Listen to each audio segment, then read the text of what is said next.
Saravanan, doctor Saravanan. இப்போ என்னன்னா, டெல்டாவுக்கு நீங்க வந்து பாருங்க, மேட்டுப்பாளையத்தில் தானே இருக்கீங்க, டெல்டாவுக்கு வந்து பாருங்கன்னு சொன்னாங்க. நான் இங்க வந்துட்டேன், நீங்க எங்க போனீங்க அப்படின்னு டெல்டாவிலேயே நின்றுட்டு கேள்வி கேட்கிறாரு எதிர்கட்சி தலைவர். டெல்டாவில் உண்மையாலுமே அதிமுகவுக்கு இவ்வளவு பெரிய வரவேற்பு இருந்ததை மிகப்பெரிய ஆச்சரியப்படத்தக்க விஷயமாக பார்க்க வேண்டியது இருக்கா? இல்ல ஆச்சரியப்படுறதுக்கு ஒண்ணும் இல்ல. ஒட்டுமொத்த தமிழ்நாடே இன்னைக்கு அதிமுக பக்கம் தான் இருக்கிறது. ஜூலை 7ஆம் தேதி பொதுச் செயலாளர், அதிமுக பொதுச் செயலாளர் அவர் சுற்றுப்பயணம் எழுச்சி பயணத்தை ஆரம்பிச்சதுல இருந்து எங்க பார்த்தாலும் மக்கள் வந்து கடல் போல் வெள்ளம் தான்.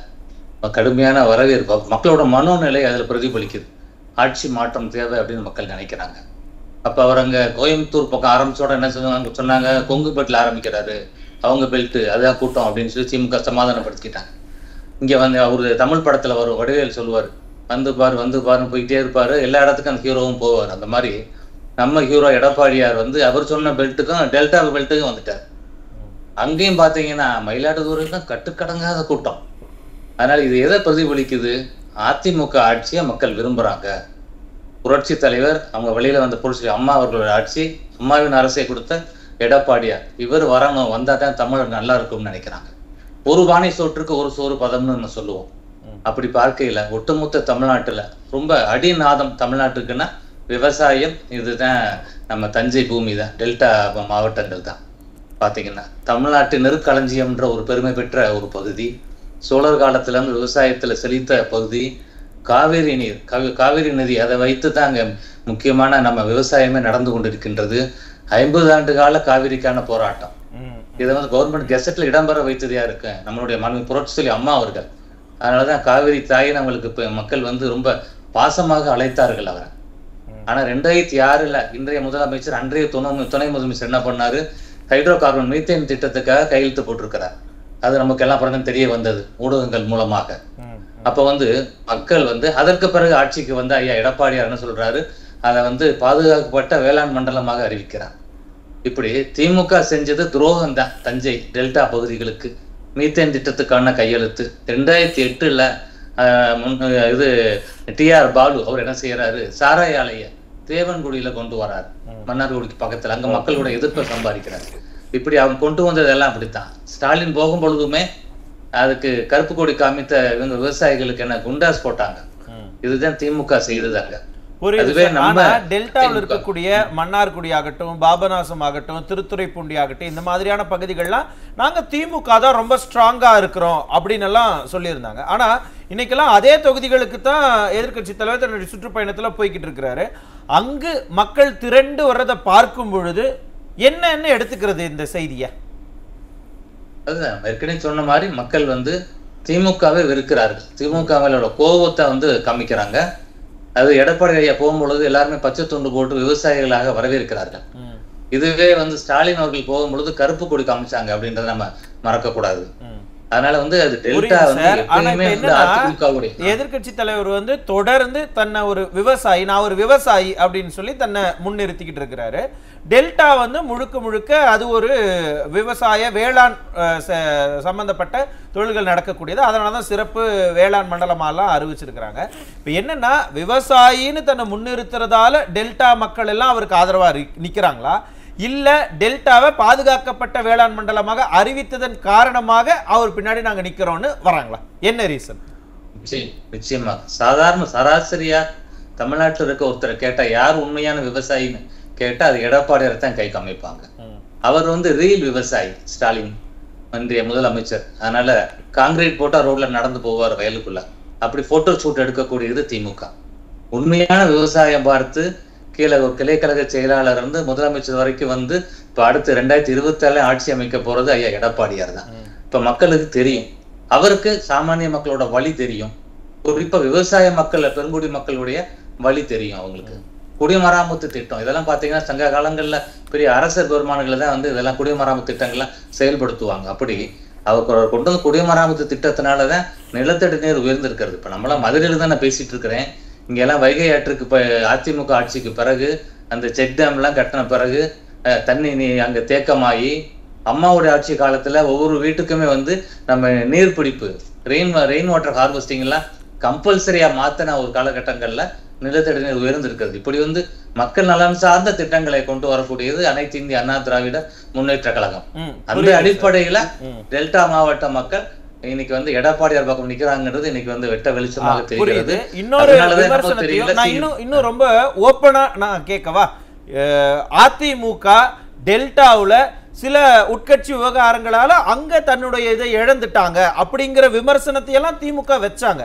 ஆனா அந்த விமர்சனங்கள் எல்லாம் இன்னைக்கு இந்த கூட்டத்தை பார்க்கும் பொழுது ஒருவேளை அந்த விமர்சனம் எல்லாம் பொய்யாத்தான் இருக்குமோ, ஒரு பொய்யான நெரட்டிவை தமிழக மக்கள் முன்னாடி அவங்க வச்சிருக்காங்களோ அப்படின்னு யோசிக்க வைக்குது.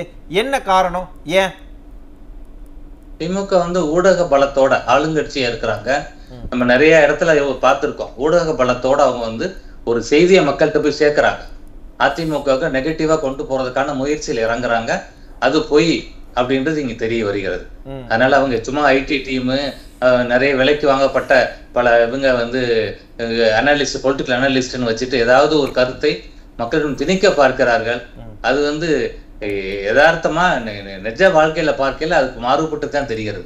அங்க பாருங்க எவ்வளவு கூட்டம் அலைமோதுகிறது பாருங்களேன். அதனால உறுதியாக 2026 ஆட்சி மாற்றம். அது பொதுமக்கள் வழி தெரிந்த ஒரு முதலமைச்சராக, யதார்த்தம் சாமானியருக்கான முதலமைச்சராக எடப்பாடி புரியுது. நான் திரும்ப உங்ககிட்ட வரேன். தெரியல சிஎம் இந்த வெற்றி இதை டைஜஸ்ட் பண்ண முடியாம தான் அவர் ஒருவேளை மருத்துவமனையில போய் அட்மிட் ஆயிட்டு மருத்துவர் இல்ல வேணாம், அது வேணாம். ஏன்னா அது என்ன ஏதுங்கிறதெல்லாம் அவங்களே பிரஸ் ரிலீஸ் கொடுத்துருக்காங்க. அதுக்குள்ள நம்ம போக வேணாம். இப்ப என்னன்னா, முதலமைச்சர் தொடர்ந்து சொல்லிட்டு இருக்காரு, நானும் டெல்டா காரன் தான் சொல்லிட்டு இருக்காங்க. இன்னொரு பக்கம் திமுக காரங்க நாங்க டெல்டா எங்க கோட்டைன்னு சொல்லிட்டு இருக்காங்க. இப்ப அந்த இரண்டு விஷயங்களுமே மக்கள் மத்தியில எடுபடல. அதனாலதான் அதிமுகவுக்கு இவ்வளவு கூட்டம், இவ்வளவு மக்களுடைய ஆதரவுன்னு நம்ம இதை புரிஞ்சுக்கணுமா? நிச்சயமாக அவங்க திருவாரூர் அவங்க சொந்த ஊரை வச்சு டெல்டா காரன் சொல்றாரு. ஒட்டுமொத்த தமிழகத்து விவசாயியோட ரெப்ரசன்டேட்டிவா யார பாக்குறாங்கன்னா ஐயா எடப்பாடியார் தான் பாக்குறாங்கன்றது இன்னைக்கு தெரியுது நம்மளுக்கு. அதுதான் இன்னைக்கு இருக்கக்கூடிய இந்த எழுச்சி பயணத்துல தெரிகிறது. அதனால முதல் ஃபேஸ்ல ஐயாவோட பயணம் மிகப்பெரிய ஒரு வெற்றி பெற்ற ஒரு விஷயமாகத்தான் நானும் பார்க்கிறேன். நிறைய அன்றாடம் சந்திக்கக்கூடிய மக்கள் எல்லாம் அடுத்த ஆட்சி மாற்றம் எடப்பாடியார் தான் முதலமைச்சர் அப்படின்னு இன்னைக்கு சொல்லக்கூடிய ஒரு நிலையை இன்னைக்கு உருவாக்கி இருக்கிறார் தன்னுடைய பயணத்தின் மூலம். டாக்டர் சரவணன், என்னன்னா டெல்டாவையும் தாண்டி இன்னும் பல்வேறு இடங்களுக்கும் தமிழகம் முழுக்க சுற்றுப்பயணத்திற்கு திட்டமிட்டு இருக்கிறாரு எதிர்கட்சி தலைவர். அந்த இடங்கள்ல எல்லாம் என்ன மாதிரியான வரவேற்புகளை அதிமுக எதிர்பார்க்குது? கோவை மண்டலத்துல பேசும் பொழுது கோவைக்கு என்னென்ன அதிமுக ஆட்சியில வந்ததோ அந்த திட்டங்களை எல்லாம் சொன்னார். டெல்டாவுக்கு வரும்பொழுது டெல்டாக்கான திட்டங்களை சொன்னார். இப்படி ஒவ்வொரு பகுதிக்கும் அதிமுக ஆட்சி காலத்துல திட்டங்கள். இப்ப மதுரையெல்லாம் எடுத்துக்கிட்டீங்கன்னா 8000 to 10,000 கோடிக்கான திட்டங்கள் இந்த 4 ஆண்டு காலத்துல எடப்பாடி ஐயா கொடுத்துருக்க திட்டங்கள். இப்போ இங்க வரும்பொழுதுதான் மக்கள் நிச்சயமாக அதை விட இப்ப பாத்தீங்கன்னா மதுரையில நம்ம கார்பரேஷன்ல 200 கோடிக்கு மேல ஊழல். இப்ப திமுக கவுன்சிலர், மண்டல தலைவர் 4-5 பேர் சேர்ந்து பண்ணியிருக்கிறாங்க. இப்போ இதெல்லாம் மக்கள் மனசுல இருக்கு. அப்ப அந்தந்த பகுதியில இப்ப நம்ம அண்ணன் பேசும்போது சொன்ன மாதிரி சென்னை கோட்டைன்னு சொல்லுவாங்க, திமுக கோட்டை. அங்கேயே இப்ப அவங்க ஊசலாட போகுது. அப்போ ஒட்டுமொத்த தமிழ்நாட்டிலே வாச விட்டுட்டான். இப்போ அதனால தமிழ்ல எனக்கு தெரியும், வரலாறுல அரசியல் வரலாறுல திமுக ஒரு முறை ஆட்சிக்கு வந்துச்சுன்னா பாதியில கலைக்கப்படும். இல்லைன்னா 5 வருஷத்துக்கு பிறகு ஒரு லாங் லீவ் தமிழக மக்கள் கொடுப்பாங்க. அந்த லாங் லீவை 2026 தரப்போறாங்க. அடுத்து 2 டேர்ம் 3 டேர்முக்கு அதிமுக ஆட்சி தான். 16,43,000 விவசாயிகளுக்கு 12,110 கோடி பயிர்க்கடன் தள்ளுபடி செஞ்சது அதிமுக ஆட்சியில தான். பொதுச்செயலாளர் பேசும்போது சொன்னாங்க, பயிர் காப்பீடு திட்டத்துல 4 ஆண்டுகளா 9,287 கோடி வழங்கப்பட்டிருக்குது. திமுக ஒண்ணு செய்யலையே. தஞ்சை அருகே வடசேரியில நிலக்கரி சுரங்கம் திமுக கொண்டு வர பார்த்து அதை தடுத்ததார் அதிமுக. இப்படி அதிமுக சாமானிய மக்களுக்கு, குறிப்பா இப்ப நம்ம டெல்டா மாவட்டத்தை பத்தி பேசுறதுனால எத்தனையோ விஷயங்கள் செஞ்சிருக்கு. இப்படி இந்த எழுச்சி எல்லாம் பார்க்கும் பொழுது, ஏன்னா ஒரு விவசாயத்தை மட்டும் அங்க குறிப்பிடல, நெசவாளர்களுக்கு என்னெல்லாம் செய்ய போறோம், கைத்தறி நெசவாளர்களுக்கு என்னெல்லாம் பண்ண போறோங்கிறதெல்லாம் கூட அவர் பேசுறாரு.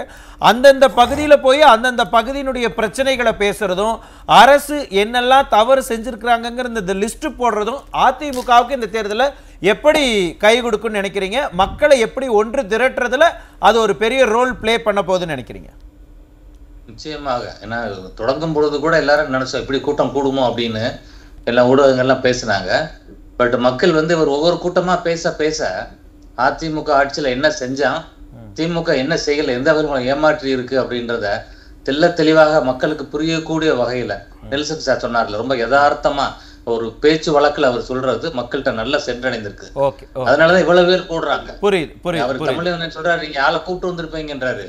நம்ம ஏற்கனவே பல கூட்டங்களை பார்த்திருக்கிறோம். கூப்பிட்டு வந்தவங்க எல்லாம் உட்கார மாட்டாங்க, பாதியில கிளம்பிடுவாங்க. இவ்வளவு ஆரவாரமாக ஒரு அம்மா கத்துறாங்க பாருங்க, அண்ணே நீங்க வாங்கன்றாங்க, 2026 வரேமா அப்படின்னு சொல்லி டக்குன்னு இன்ஸ்டன்டா சொல்றாரு. இது எல்லாம் வந்து இன்னைக்குள்ள யதார்த்த கலை நிலவரத்தை காமிக்குது.